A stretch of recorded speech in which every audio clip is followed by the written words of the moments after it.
Matt Dery joins us. He's one half of the Dery Brothers Guardians cast. It's on the free Odyssey app. At Dery Speaks on Twitter. Hello, Matt. Gentlemen, good morning. Matt is on the North Olmsted Chrysler Jeep Dodge Ram hotline. Have the Guardians, not the fans, I want to ask first the Guardians. Have the Guardians raised the white flag on the season?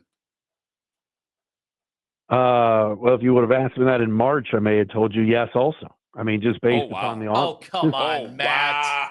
Wow. Guys, come on now. Let's be honest here. Were you saying that at the time, Matt? No, I wasn't. And Anthony, look, my brother and I have said it on the podcast, and we tried to buy in, and we were drinking the Kool-Aid, and it was too bad because we screwed up just like a lot of other fans in thinking, okay, Andres Gimenez, all right, they needed a starting pitcher in Luis Ortiz. You get out from underneath that contract. That looks creative. Oh, Josh Naylor, all right, well, you weren't going to sign him anyway. You get Ciccone, who's now a good part of the rotation. You replace him with Santana. Looks creative, better defensively at first base. We bought the fake, guys. We bought the fake. This team got worse, marginally worse, from being an ALCS team last year to now, and it looks like they're punting on the season. If there was any kind of getting excited, trying to have some semblance of winning, they would have made some moves. Zach Meisel points it out in The Athletic in his column. I know, Ken, you referenced it earlier. There's just no urgency. It's the same bottom of the order. It's the same guys. I'm not saying DeLauder needs to come up tomorrow because now they're facing two very good left-handers, and that might not be the time. But he should have been up here a while ago. Oh, well, we're slow playing him and the health stuff. CJ Kafis is raking at AAA.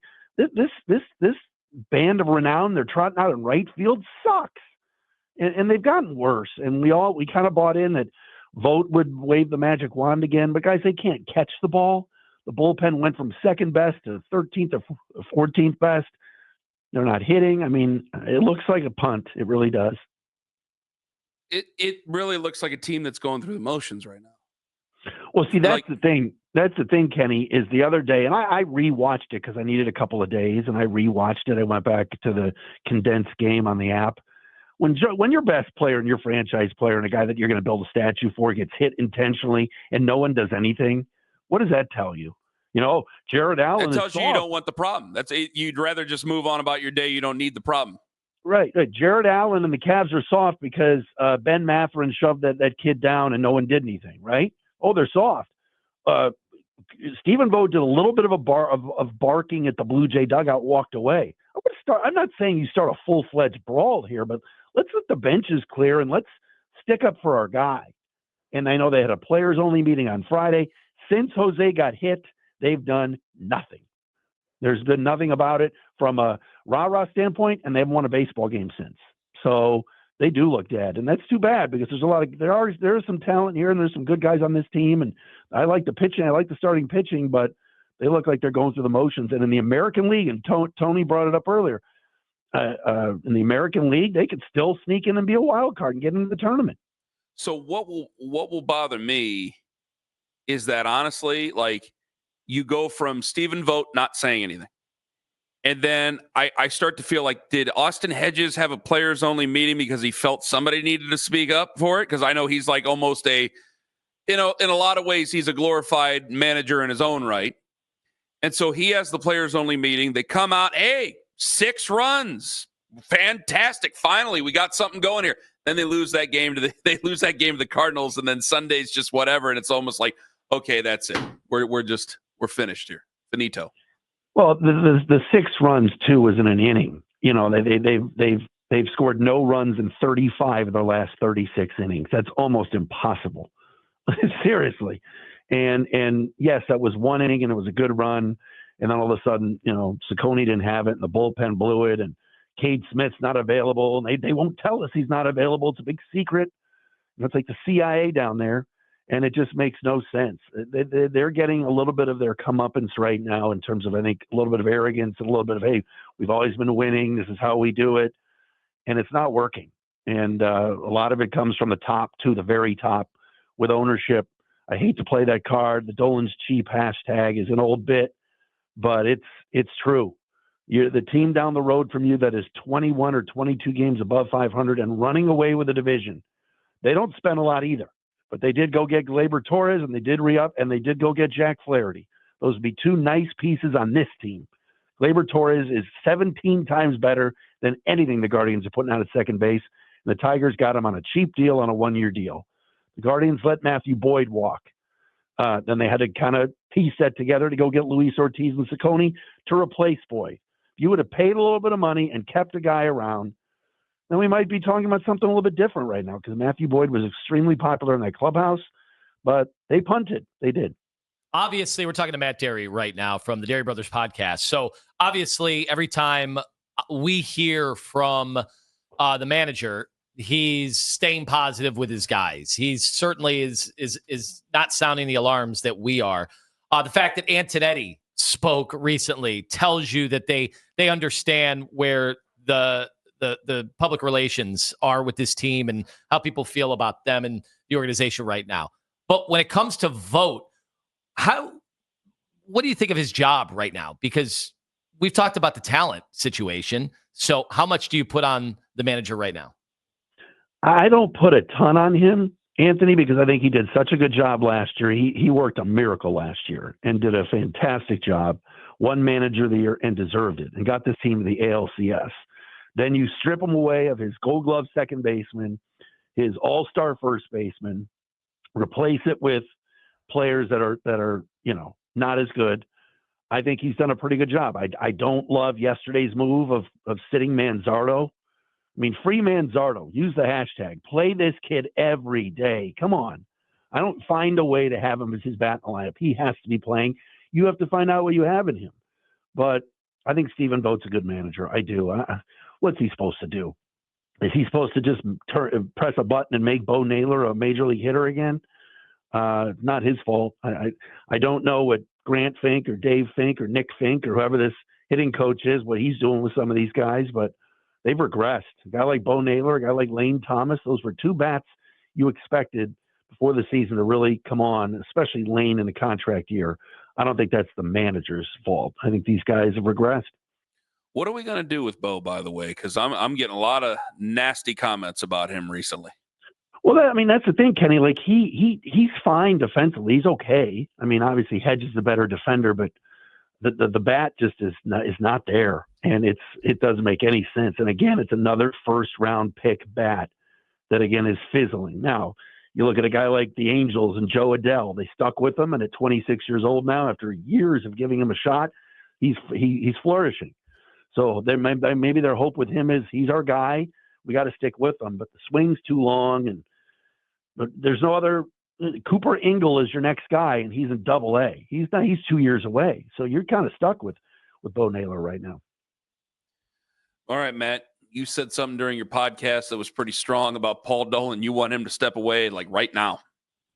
Well, that was my brother who said that, and I'll be honest. I mean, it might be time. I mean, he has done a fantastic job. He's been a good steward. You keep guys like Tito around and Antonetti and Chernoff, who, by the way, are good at what they do. All right, they're struggling right now, but they're not bad general managers or presidents or managers or whatever. I think those guys have done a good job. But we're angry, and I'm angry, and my brother's angry because it's run its course. Like if Paul Dolan can't build off of an ALCS team and is using excuses like the market and the TV deal, and you go get a guy like Matthew Boyd and you work with him, and the pitching factory does an unbelievable job with a guy like that, and then you just let him walk and the Cubs go get him. Like I said, the Tigers signed Gleyber, and these teams that are serious go out and make moves, and we don't look serious. And if you're not serious, hand it over to David Blitzer and wave to the crowd and say thank you, because there have been plenty of good things that Paul Dolan has done. But come on now, let's be a serious organization here. All right, so the obvious question about bringing up the kids, did you trust what you heard from Antonetti? We played some of it earlier about when this window is to bring the kids up. I think the Guardians did a good thing, and I credit the PR people and Antonetti for deciding on Saturday, hey, we need to talk, and that was a good thing. What he had to say, though, there wasn't a lot of substance there. I mean, the idea of, well, we needed to ramp Chase up so that he's playing 3 or 4 days straight a week, I'd rather see him do that here, because the like we said, the right field circus is no longer fun to watch. God bless Nolan Jones, and I'm sure they think maybe he'll come out of it. But the guy that can't even hit the cutoff man. I mean, Jonathan Rodriguez has to play out there once in a while. He can't catch the ball. We saw what Noel could do offensively here, which was not much. They tried Will Brennan. This is a problem they created. Now you got a first-round pick that's a stud. Get him up here. Let's see. What's the difference? Well, we don't want him to block. They always talk about, well, we're not signing free agents because we don't want to block our young guys. Then they're the ones blocking their own young guys themselves. It's hypocritical. Get him up here. He can hit. And Kafis is eventually coming too. You heard Tom Hamilton talk about C.J. Kafis all the time. Nobody knows more about this team than Hammy. Get these guys up here. I mean, I think they'll trade Santana. I think Kafis eventually will be at first base, but that's for later this month, probably, or later in July. Matt Dery joining us here on the show. All right, so the second half of the season, you got what, the 28th hardest schedule in Major League Baseball? So is there any likelihood at all? Because this team's done this before, and you know what? Their social media account keeps receipts. Could all this complaining, could this come back at us? Well, let's hope so. I hope I'm wrong. I mean, you're right, Ken. We got a lot of baseball left. This is still a very solid rotation. I think guys like Bybee and Gavin Williams and Ortiz and Ciccone will get better. You might get Shane Bieber back. I mean, Logan Allen wasn't horrible yesterday. Bullpen is a little bit scary right now. I think these guys are taxed a bit and not pitching well. Gaddis struggling. Cade Smith with the back spasms. Herron hasn't been the same. But you've got enough pitching, but I just don't think there's going to be enough offense. And then you're going to rely on DeLauder, who eventually will be here, to have to save you. Guys got to step up. Anthony mentioned before about David Fry. I mean, was that just a fluke last year? They had 5 All-Stars at this time last year. They're going to have 1 this year, maybe 2 if Quan gets in, but that's not good enough. And Quan's struggling against left-handed pitching. These teams are stacking lefties against us, no matter who they are, and they can't get touched. So I think because it's the American League and you look at the wild card teams, you can't tell me that this team is that much inferior to Seattle or a Texas or an Angels and the division's terrible again outside of Detroit. So it can be done, but again, I don't think they're good enough to get to the World Series, and that should have been the goal this offseason, and they failed to address it and go for it. No one's going to believe this, Matt, because somebody had said, like, hey, you could be mad, but it's really, hey, we got a month until training camp starts, and once training camp starts, that's going to be the end of talking about the Guardians. The guy was tweeting at me like, almost thank God. And I know no one's going to believe this because we talk a lot of football. Even though we haven't talked very much at all today, we talk a lot of football. But, man, I don't want to go to Pittsburgh land. I got 3 teams that matter because they're both football towns, but I got 3 teams that matter here, and I want 3 teams to matter, and I don't want it to be that way. As much as nobody wants to believe that, I'd rather have people passionate and angry about all this stuff instead of doing what they do in Pittsburgh, where they have no faith in that organization. They have no faith in that ownership, and they're just counting down the days until they trade away Paul Skeens. And all the anger that they do have is fake because they're trying to get through the month of July. I mean, could you imagine talking about trading Paul Skeens? I mean, that you shouldn't even exist if that happens. It's sick. I mean, it is sick. And the Guardians are not at that point. And their fan base is at a point where they condone it.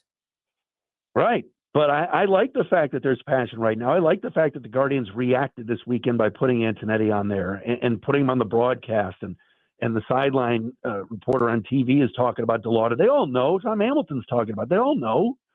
It's good that there's some vitriol from the fan base because for the most part, the Guardians/Indians have been number 3 in town for as long as I've lived. It's all, and hopefully they can turn it around and get people excited again. But there's a talent deficiency right now in the field, and that's on the front office. You're not putting enough. I mean, how many middle infielders have they tried? And they said, wait till this guy comes up, wait till that guy comes up, and none of them have worked. I mean, Arias, you lost him yesterday for a little while with the ankle.